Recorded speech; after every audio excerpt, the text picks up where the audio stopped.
Pois bem, mais uma vez voltamos e agora vamos comentar um pouco sobre a função de Euler, tudo bem?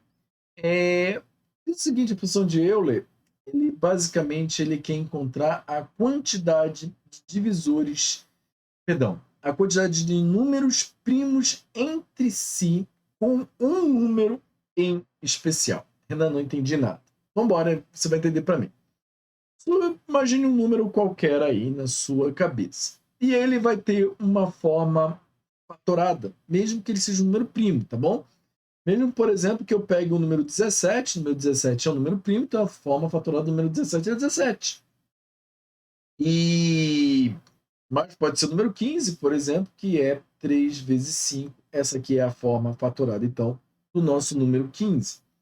E essa forma fatorada aqui do nosso número 15 é 3 elevado a 1 vezes 5 elevado a 1.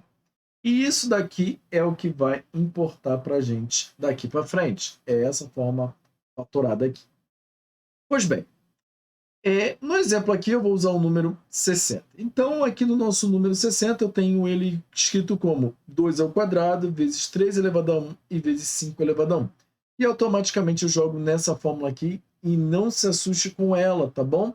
Na verdade, é o divisor menos 1 dividido por ele mesmo, sempre, tá bom? Então, quando eu tinha feito o 3 vezes 5, seria 3 menos 1 dividido por 3 vezes 5 menos 1 dividido por 5, tá bom?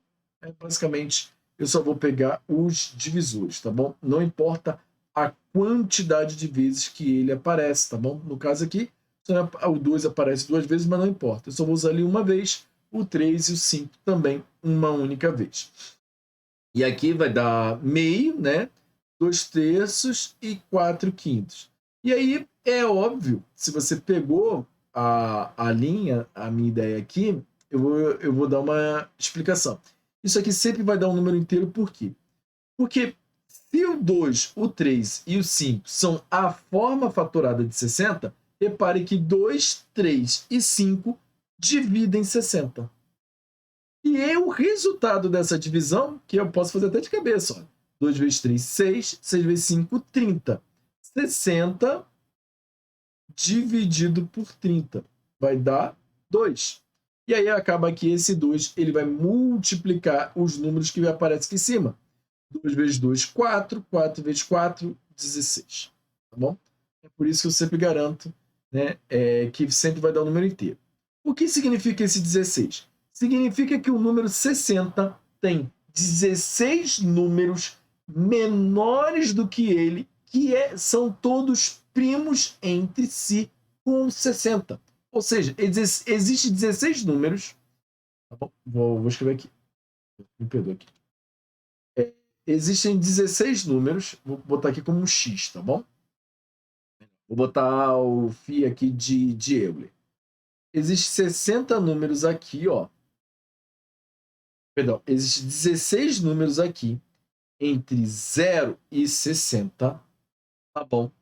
Que são primos entre si com 16. Ou seja, se eu pegar qualquer um desses 16 números aqui, vou até pegar uma daqui do exemplo, por exemplo, o 13, significa que o MDC entre 13 e 60 vale 1. E tem outros 15 números como o 13 que fazem a mesma coisa, tá bom? E basicamente, eu até separei, são esses 16 números aqui. E aí você pode perguntar assim, Renan, mas como é que eu faço para achar esses 16 números? Não existe um meio, uma técnica muito fácil, mas mais para frente você vai ver que a gente vai usar ele de outras maneiras, tá bom? Esse tipo de conhecimento também, assim como na aula passada, eu acho que, acredito que ele vale muito você ter ele na manga, tá bom? Pelo menos, pode ser que seja ofertada alguma coisa, claro que numa prova da ESA, isso daqui não vai cair desse jeito, ele vai te ofertar de uma maneira bem mastigada, mas você precisa estar entendendo do que ele está falando. Para que eu ache esses 16 números aqui, que são primos entre 160, primeiro eu vou começar listando os números primos que não estão nessa forma fatorada aqui.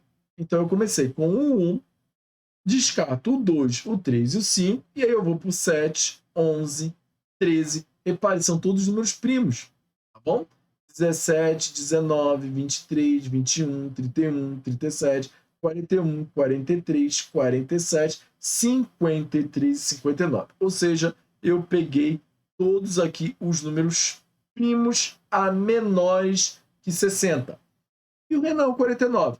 Depois eu testo a permutação entre eles. Então, por exemplo, não faz sentido nenhum testar com 1. 1 vezes 7, 7. O 7 já está aqui. 1 vezes 11, 11. 11 já está aqui. O que eu vou começar a testar é do 7 em diante. Então, eu começo testando o 7 com ele mesmo. 7 vezes 7, 49. Opa, 49 é menor do que 60. Então, 49 é primo entre si e entre 60. Por quê? Porque a forma fatorada do 60 é 2, 3 e 5. Claro que tem os índices aqui, tá bom? Mas a forma fatorada do 49 é 7 ao quadrado. Ou seja, repare que eles não têm fatores em comum. É aquela primeira maneira como a gente já aprendeu a retirar o MDC. E depois eu testo aqui, ó, 7 vezes 11, 7 vezes 11 é 77. 77 já é maior que 60. Então, eu já não preciso mais testar em diante, né? 7 vezes 13, que obviamente vai ser maior, e 11 vezes 11 também vai ser maior. Então, daqui em diante, eu já posso parar de testar, porque o número subsequente já foi maior, tá bom? Então, essa aqui é a função de Euler que eu estou ofertando para vocês como conhecimento, e vale a pena ter. Caso seja ofertado na prova, você não fique perdido. Te vejo na próxima aula.